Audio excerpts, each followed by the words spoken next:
વડોદરાથી શ્રી રામ જન્મભૂમિ અયોધ્યા ધામ ખાતે પ્રસ્થાન કરવાની પૂર્વ સંધ્યાએ ગુજરાતના ખ્યાતનામ લોકગાયક શ્રી કીર્તિદાન ગઢવીના લોક ડાયરાનું આયોજન કરવામાં આવ્યું હતું, જેમાં સાંસદ રંજનબેન ભટ્ટ ખાસ ઉપસ્થિત રહ્યા હતા।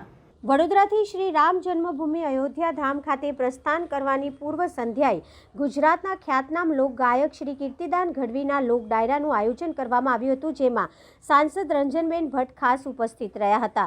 22મી જાન્યુઆરી 2024ના રોજ મર્યાદા પુરુષોત્તમ ભગવાન શ્રી રામને અયોધ્યા ધામમાં તેમના જન્મસ્થળ પર ભવ્ય અને દિવ્ય મંદિરમાં બિરાજમાન થનાર છે। આ ઐતિહાસિક અને આધ્યાત્મિક કાર્યક્રમમાં સહભાગી થવા માટે વડોદરા શહેરના ગોપાલક સમાજના આગેવાન અને રામ ભક્તો દ્વારા 108 ફૂટ લાંબી ધૂપસળી એટલે કે અગરબત્તી બનાવવામાં આવી। તેને વડોદરાથી શ્રી રામ જન્મભૂમિ અયોધ્યા ધામ ખાતે પ્રસ્થાન કરાવવાની પૂર્વ સંધ્યાએ ગુજરાતના ખ્યાતનામ લોકગાયક શ્રી કીર્તિદાન ગઢવીના લોક ડાયરાનું આયોજન કરવામાં આવ્યું હતું, જેમાં સાંસદ રંજનબેન ભટ્ટ, મેયર તથા ધારાસભ્ય અને મોટી સંખ્યામાં માલધારી સમાજના લોકો હાજર રહ્યા હતા। આ કાર્યક્રમમાં પાંજરાપોળ વડોદરાની જગ્યા કિસ્મત કાઠિયાવાડી હોટલની બાજુમાં દરજીપુરા એરફોર્સની સામે રાખવામાં આવ્યો હતો।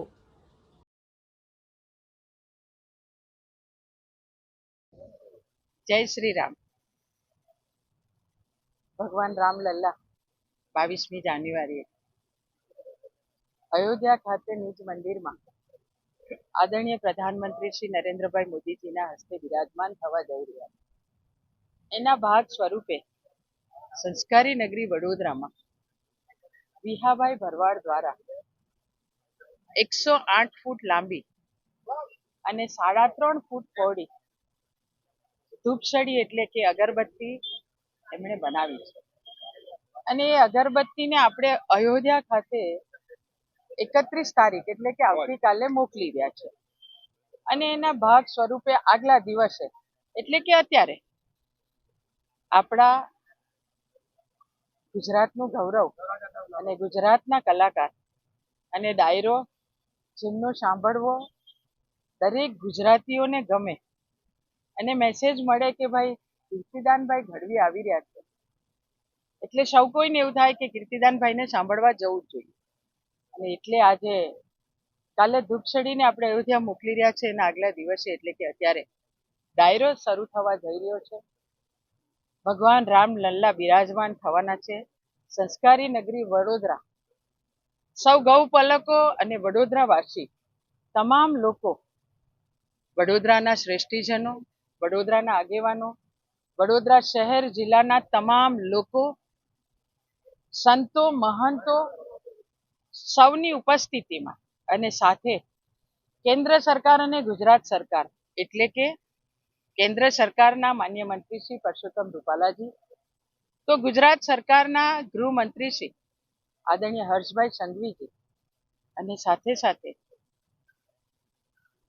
ઉપ અધ્યક્ષ આદરણીય જેઠાભાઈ ભરવાડ અને પ્રદેશના ભારતીય જનતા પાર્ટીના ઉપાધ્યક્ષ અને મધ્ય ગુજરાતના પ્રભારી આદરણીય ગોરધાનભાઈ ઝડપિયા, ગુજરાત વિધાનસભાના મુખ્ય દંડક અને આપણા જ વડોદરાનું ગૌરવ રાવપુરા વિધાનસભાના ધારાસભ્ય આદરણીય બાળકૃષ્ણભાઈ, વડોદરા શહેર જિલ્લાના તમામ ધારાસભ્યશ્રીઓ, માન્ય મેયરશ્રી, કોર્પોરેશનની ટીમ, સૌ કોર્પોરેટરો, દરેક સમાજ, આ તમામ લોકો આ 2 દિવસ વડોદરામાં ધૂપસળીને ભગવાન રામલલ્લા પાસે મોકલવા જઈ રહ્યા હતા, ત્યારે ખૂબ ઉત્સવપૂર્વક, ખૂબ ઉત્સાહથી, જાણે ઘરના આંગણે કંઈક લગ્ન પ્રસંગ કેમ ના આવ્યો હોય, રામલલ્લા વડોદરામાં બિરાજમાન થવા જઈ રહ્યા હોય એવા ભાવ સાથે સંસ્કારી નગરી આજે ડાયરો અને આવતીકાલે ધૂપસળીને અયોધ્યા મોકલવાના છે।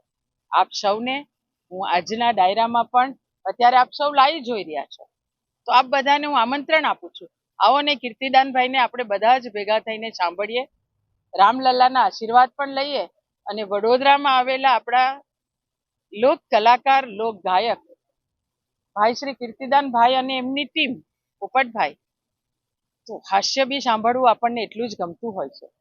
આવો આપણે બધા જ આજે એક મંચ પર બેસીને સંસ્કારી નગરી વડોદરા એક ભગવાન રામલલ્લાના ભક્તિભાવ સાથે આજે ડાયરો બી માણીએ અને આવતીકાલે આપણે આ અગરબત્તીને અયોધ્યા પણ મોકલીએ।